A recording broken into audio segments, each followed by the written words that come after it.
2017년 10월 신죽구 경찰서. 아 이거 놔요. 아 내가 앉는다잖아. 내가 막. 자, 32살 야쿠자 B씨. 그는 조직폭력배 간의 권력 다툼으로 조사를 받게 됐는데요. 그런데 저 꽃미남은 누구야? 23 경시청 소속 A씨는 경찰서에서 야쿠자 B씨를 보자마자 첫눈에 반하고 맙니다. 그는 오똑한 콧날, 앵두 같은 입술, 우윳빛 피부까지 도저히 야쿠자라고 믿기 힘든 꽃미남이었기 때문이죠. 그에게 반한 여경 A씨는 그때부터 사랑의 총알, 아니 사식을 마구마구 넣기 시작했습니다. 진짜. 자, 이렇게 오고 가는 사식 속에 사랑의 꽃을 피웠고요. 야쿠자 B씨가 보석으로 풀려난 뒤에도 사건 진술을 이유로 연락을 주고받으면서 결국 애인 사이로 발전한 두 사람. 이건 영화네. 이거 영화 약속에 이렇게 약속이잖아요. 나오잖아요. 박신양 씨가 조폭이었고 전도연 씨가 의사였고. 그런데 사귄 지 한 달째 되던 때 남자의 조직원이 폭력 사건을 벌였습니다. 이때 용의자로 B씨가 지목된 상황. 혹시 내가 수사 대상이야? 경찰이 나를 의심하고 있어? 그게 나도 잘은 몰라. 내가 잡히면 우리 관계까지 밝혀져. 그렇게 되면 나만 위험해? 자기도 위험해. 결국 그녀는 이 남자가 나를 걱정해주는구나라고 생각을 했고 다른 경찰들의 수사 일지까지 빼내 남자 친구이자 조직폭력배인 B씨에게 전달을 했다고 하는데요. 그러나 이것은 불행의 시작이었습니다. 나 돈 좀 줘. 내가 지금 일을 못 하잖아. 내가 잘못되면 자기는 좋겠어? 자, 남자친구 B씨가 점점 여자에게 요구하는 것들이 많아지게 된 거죠. 여자친구를 정말 사랑을 했겠지만은 나중에 좀 약간 이용 대상으로 지금 그렇게 돼가고 네, 바라보는 게 아닌가. 자, 그런데 꼬리가 길면 잡히는 법. 지금 호텔로 들어갔다. 뒷문까지 다 막아! 바로 잠복 수사 중인 형사였습니다. 결국 두 사람의 도를 넘은 관계는 발각됐고요. 폭력 조직에 수사 정보를 넘긴 건 살인행위다. 경찰의 명예를 실추시켰다라며 큰 질타를 받게 됐고요. 여경 A는 징계 처분 뒤 결국 사직서를 제출했다고 합니다. 아이고. 자, 다음 기사 소개하겠습니다. 이 사건 역시 잘못된 만남이 부른 범죄입니다. 자, 2008년 미국 오클라호마주 마약 거래 혐의로 체포된 로이 쿠이겐달. 그리고 그가 선임한 변호사 에이미 맥티어. 둘은 의뢰인과 변호인 사이로 만나게 됐습니다. 그런데 저 정말 그게 마약인지 몰랐어요. 하지만 그건 알아요. 바로 당신이 아름답다는 거? 장난치지 말고요. 정말 마약인지 몰랐어요? 정말 내 마음도 모르겠어요? 둘은 깊은 사랑에 빠지게 됐고요. 그리고 남자친구의 변호이니까 또 얼마나 진심을 다해서 애를 썼겠습니까? 쿠이겐달은 결백합니다. 결백하다고요. 하지만 맥티어의 이런 열렬한 변호에도 불구하고 쿠이 켄달은 징역 9년형을 선고. 그리고 맥티어는 옥살이를 하는 남자친구 쿠이 켄달을 매일매일 그리워했죠. 사랑의 열병을 앓던 둘은 결국 감옥 탈출 계획을 세웠고요. 아이고야. 그리고 2011년 7월 여자친구 맥티어의 도움 아래 쿠이 켄달의 탈옥은 대성공. 자, 탈출 방법에 대해서는 끝까지 함구를 했다고 하는데요. 당시 쿠이 켄달이 있던 교도소 교도관들의 증언으로는 재소자를 관리하는 기관 교정센터를 죄수들이 자유롭게 오갔다고 합니다. 그래서 이때 경비가 소홀한 틈을 타 탈출한 것으로 추측이 된다고 하네요. 그 연인이 이제 변호사니까 허점을 좀 그럼. 파악을 했겠죠. 좀 뭐 접견을 자주 다니고 그쵸. 어떤 일이 벌어지는지 알고 있었을 테니까요.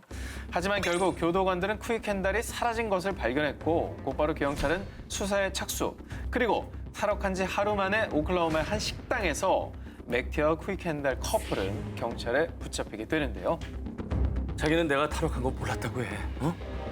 남자친구는 변호사인 여자친구의 죄를 숨겨주려고 했다고 합니다. 그러나 사랑은 숨기려야 숨길 수가 없겠죠. 빼도 박도 못할 정말 어이없는 증거가 발각. 바로 변호사 여자친구 맥티어의 SNS. 그놈의 SNS가 문제예요. 아, 저 와중에 SNS를 왜 하고 앉았는 거야 도대체? 네. 그러니까요. 아, 참. 결국 다시 감옥으로 들어간 남자친구. 자, 그리고 맥티어는 수감자 탈출을 돕고 은닉한 중범죄로 변호사 자격을 박탈당했습니다. 자, 그렇게 둘의 사랑은 여기서 끝나는 듯 했지만 우리 그냥 결혼하게 해주세요. 자, 여자친구 맥티어는 쿠이 켄달과 결혼하게 해달라며 법원에 호소를 했고요. 결국 오클라호마 카운티 지방법원 제리베스 판사는 이들에게 결혼 증명서를 내주는 것에 동의를 해줬다고 합니다. 사랑을 했다 글로벌 막장 커플 19 7위 공개합니다. 마오쩌둥 외손녀 15년 열애의 비밀. 1949년 중화인민공화국을 수립하며 중국 초대 주석을 지낸 마오쩌둥. 그리고 그의 유일한 외손녀 쿵둥메이. 그런데 2012년 그녀의 결혼이 큰 화제가 됐습니다. 그 이유. 중국의 경제를 꽉 잡고 있는 1조 원대 재벌인 천둥성 회장과 무려 15년 열애 끝에 올린 결혼식이었기 때문입니다. 야, 근데 15년이나 열애를 한 이유가 있어요. 그 전에 결혼하든지 하지 왜? 두 사람의 인연은 16년 전인 1996년에 시작됩니다. 쿵둥메이는 지인의 소개로 만난 천둥성 회장과 비즈니스 파트너로 만나 T생명보험을 공동으로 설립했는데요. 그런데 이 둘은 회사를 키우면서 사랑까지 키우고 맙니다. 15살 나이 차를 극복하고 연인 사이로 발전했는데 그런데 뭐가 있겠지? 절대 이혼해 줄 수 없어. 평생 첩으로 살든가. 난 우리 가정을 지킬 거야. 사실 천둥성 회장은 이미 결혼한 유부남. 아이고. 부인 루양은 남편과 쿵둥메이의 불륜을 알게 됐지만 이혼을 하지 않았고요. 다른 여자랑 바람난 남편이 뭐가 이쁘다고 부인은 끝까지 남편 곁에서 회사 일도 도우며 내조를 아끼지 않았는데요. 하지만 당시엔 내연녀였던 쿵둥메이는 이혼해 줄 때까지 기다릴게요. 난 당신만 있으면 괜찮아요. 라며 천둥성을 기다렸고요. 결국 천둥성 회장은 내연녀 쿵둥메이와 동거를 시작. 그리고 두 사람은 무려 15년 동안 3명의 자녀까지 낳으며 대놓고 불륜을 이어왔던 겁니다. 그리고 결국 2011년 천둥성 회장의 부인 루양은 두 손 두 발 다 들고 이혼을 선택. 그리고 아유. 그해 12월 기다렸다는 듯이 천둥성 회장과 쿵둥메이는 결혼식을 올렸다고 합니다. 사랑을 했다? 글로벌 막장 커플 19 6위 공개합니다.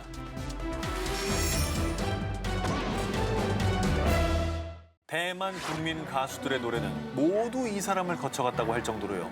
히트곡 제조기로 불리는 인기 작사가 올해 61살 리쿤청. 그는 복잡한 사생활로 늘 스캔들이 끊이지 않았습니다. 그런데 2013년 리쿤청은 또다시 세상을 발칵 뒤집어 놓고 맙니다. 저는 린징엉 양과 결혼을 전제로 만나고 있습니다. 사람들이 경악한 이유는 예. 그의 결혼 상대자로 소개된 사람은 17살 미성년자입니다. 에이. 나이 차가 나는 건 상관없는데 미성년자는 좀 그렇습니다. 미성년자니까. 예. 자, 서로 교집합이 전혀 없어 보이는 이 두 사람이 사랑을 키운 배경. 린징어는 리쿤청과 절친한 친구의 딸이었습니다.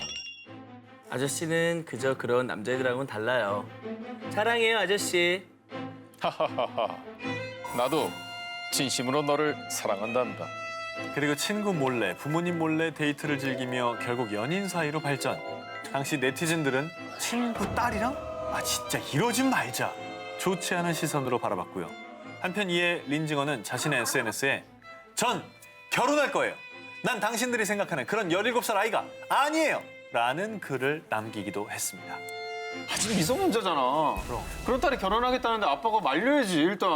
어떻게 했어요? 당연히 둘 사이를 알게 된 린징언의 아버지는 결혼을 결사반대. 내 친구란 놈이 어떻게 그럴 수가 있어? 니시 워더 벙려! 오 좋아요. 예, 라면서 리쿤청을 고소하기까지 했습니다. 하지만 가족 주변의 반대와 차가운 시선에도 불구하고 어느덧 6년째 사랑을 키우고 있다는 두 사람. 아이야. 과연 두 사람이 말하는 사랑은 언제쯤 사람들이 인정할 수 있을까요? 사랑을 했다. 글로벌 막장 커플 19 3위 공개합니다. 현실판 굿 와이프. 잘 나가는 여성 변호사였던 엘리자베스 에드워즈. 그녀는 1998년 남편인 존 에드워즈가 정치에 입문하자 1급 정책 참모로서 남편 뒷바라지에 헌신했습니다. 그리고 그녀의 남편 민주당의 존 에드워즈 상원의원 또한 She's the most extraordinary person I've ever known. 부인만 위하는 수뇌부 사랑으로 유명했는데요. 아내 엘리자베스는 2004년에 유방암 투병 중에도 남편을 위해 선거 유세를 했고요. 남편 역시 자신의 일보다는 아내를 먼저 극진히 돌보자 국민들의 칭찬이 끊이질 않았습니다. 한편 아내의 헌신에 보답하듯 남편의 지지율은 매일 다르게 치솟았고요. 2008년 미국 민주당 대선 후보 경선에선 힐러리 클린턴과 오바마 그리고 에드워즈 이렇게 황금 삼각 구도를 형성할 정도로 막상막하였는데요. 그러던 그때 미국의 한 주간지에서 공개한 한 장의 사진. 에드워즈가 아기를 안고 있잖아요. 뭐 문제 있어요? 기사 내용인즉슨 존 에드워즈 의원이 LA의 한 호텔에서 불륜 관계로 낳은 아이를 안고 있다는 증거 사진. 아, 저 아이가 이에 에드워즈는 즉각 기자회견을 열었고요. 리얼 헌터와 2006년에 잠깐 만난 적이 있습니다. 그리고 그 아이는 제 아이가 아닙니다. 알고 보니 세상의 아내 바보로 알려진 존은 2006년 선거 캠프 홍보단 리엘 헌터와 절대 넘어서는 안 되는 관계로 발전했고요. 급기야 둘은 아이까지 낳아 아내 몰래 위험한 사랑을 계속 이어갔던 겁니다. 어리석다. 결국 존 에드워즈는 경선을 포기. 2010년엔 보좌관인 앤드류 영이 아내가 암이 재발했으니 죽으면 헌터와 같이 살겠다고 했어요! 썩을 놈. 라면서 에드워즈의 이중성을 폭로하기도 했습니다. 아내 바보가 아니라 그냥 바보였네요. 그죠? 하지만 이 안타까운 치정이 오가는 사이 아내는 유방암이 재발해 어머! 결국 세상을 떠났다고 합니다.